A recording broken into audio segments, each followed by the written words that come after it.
Bipasha class 10-এ যখন পড়ে তখন বিপাশা কোরআন, বেদ, বাইবেল এগুলো তার পড়া শেষ। যে তৌকির আমাকে সবচেয়ে বেশি কাঁদিয়েছে যেদিন সে বিপাশাকে নিয়ে গেল।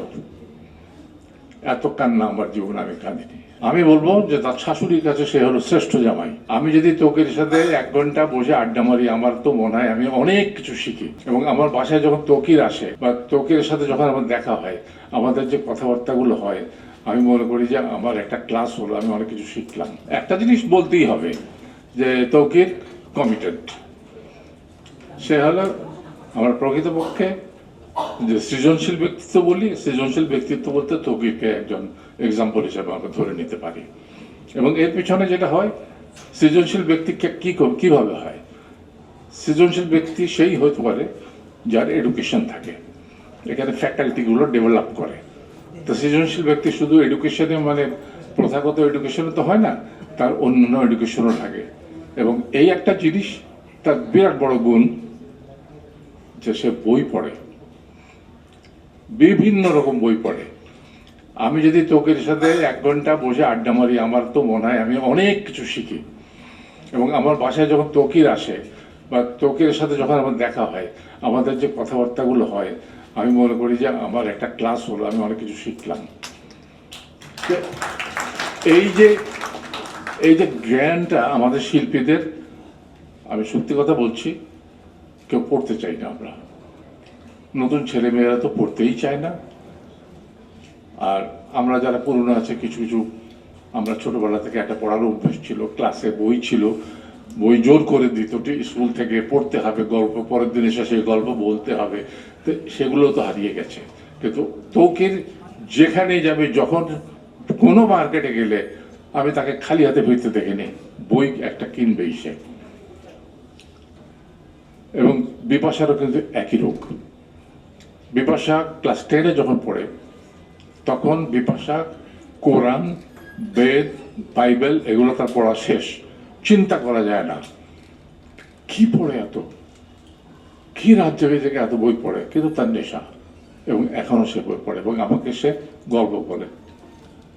তো এই দুটো মানুষ একত্রিত হলো যেদিন, আমি বলি এখনো যে তৌকির আমাকে সবচেয়ে বেশি কাঁদিয়েছে যেদিন সে বিপাশাকে নিয়ে গেল।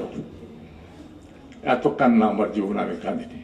আমার দুটো কন্যা যেদিন বিয়ে হলো, এই 2 কন্যার বিয়েতে আমি কেঁদেছি। তার মধ্যে তৌকির হলো প্রথম villain. But we are so happy. এই যে ব্যক্তি তৌকির, মানে তার জীবনের সবকিছু গোছানো এবং হিসাব করা। এবং আমি একটা মানুষের কথা খুব মনে করছি, শর্মিলী আহমদ আমাকে বহুবার বলেছে যে আপনি কি ডিরেকশন দেন, আপনার জামাইয়ের ডিরেকশন দেখেন, তৌকিরের সাথে কাজ করে কত আরাম, কত স্বস্তি। আমার জলই অবধি আমাকে বলেছে যে আমি যখন তৌকিরের পরিচালনায় কাজ করি, আমাকে অনেকে জিজ্ঞেস করে জামাই যখন ডিরেকশন দেয় আপনার কেমন লাগে। মানে জামাই ডিরেকশন, জামাই যখন ডিরেকশন দেয় সে তো জামাই থাকে না, সে ডিরেক্টর। আর আমি একটা শিল্পী, যা আমি নিজেকে বলি যে অত্যন্ত সুশীল একজন শিল্পী। সুশীল কিভাবে সুশীল? ডিরেক্টর যা বলে আমি তাই করি, ডিরেক্টরের কথা শুনি না, ডিরেক্টরের মুখের উপর কথা বলি না, ডিরেক্টরের কাজের উপর আমি কোনো মানে নোক্তা দিই না। তৌকির হলো একদম পারফেক্ট ডিরেক্টর। ও যা চিন্তা করে ও তাই এমপ্লয় করে। তার মানে তার ভাবনা চিন্তা ফিক্সড, সে কি করবে সে জানে, না জেনে কোনো কাজ করে না। এবং শুধু নাটক, সিনেমা বা চলচ্চিত্রের ব্যাপারে না, তার ব্যক্তি জীবনও তাই। যেটা সে করে সেটা ভেবেচিন্তেই করে। এবং আল্লাহর অশেষ রহমত, তার দুজনই শিল্পী, তৌকির, বিপাশা। তাদের নক্ষত্র বাড়ি যদি কেউ দেখে থাকে তাই বুঝবে যে এই দুজনের যে যৌথ একটা প্রজেক্ট, যে কিভাবে সৌন্দর্যমণ্ডিত হতে পারে। তো ন্যাচারালি তারা যেটা সৃষ্টি করে সেটার এফেক্ট তাদের যে কোনো কাজে পড়ে।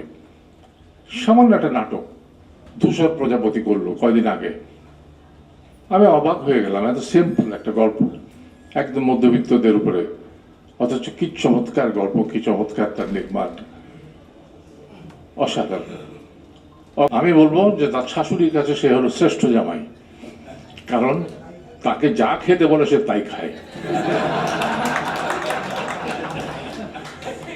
টেবিলে খাওয়া দেওয়া হয়, এবং আমার ওয়াইফের একটা সমস্যা আছে, সে সবসময় খালি তোকের পাতে ঢালতে থাকে, একটা মাছ ইলিশ মাছ আরেক টুকরা নাও, আচ্ছা ওটা তো খুব মজা লেগেছে না, আরেক টুকরা নাও। আর সে ভালো মানুষের মতো নিচ্ছি মা নিচ্ছি, আমি বড়টাই নিচ্ছি। হ্যাঁ, তো এই যে মাকে খুশি করার জন্য, আমি জানি না হয়তো তার হয়তো খাওয়ার আর উপায় নাই, তারপরেও সে তার শাশুড়ি মাকে খুশি করার জন্য সে খায়। তো এই যে আমাদের সাথে তার একটা সম্পর্ক, আমাদের বাড়িতে এলে আমরা সারাক্ষণ গল্প করি, আমি, আমার ওয়াইফ আর সে। নাটকের গল্প, সিনেমার গল্প, এগুলো হতেই থাকে, চলতেই থাকে। এবং আমি যখন একা তার সাথে বসি তখন আমাদের মধ্যে আরো গভীর আলাপ হয়, এই বিশেষ করে এই আমাদের মিডিয়া নিয়ে, আমাদের অভিনয় নিয়ে, আমাদের মেকিং নিয়ে। মানে এই যে শয়নে স্বপনে নিদ্রায়, মানে সব সময় চিন্তাধারাটা হলো সৃজনশীল, এবং সেইটাই ভালো লাগে। একটা শিল্পী তখনই শিল্পী হয়ে ওঠে যখন সে শিল্পকে তার মনের ভিতরে মননে লালন করে। Mr. Noodles,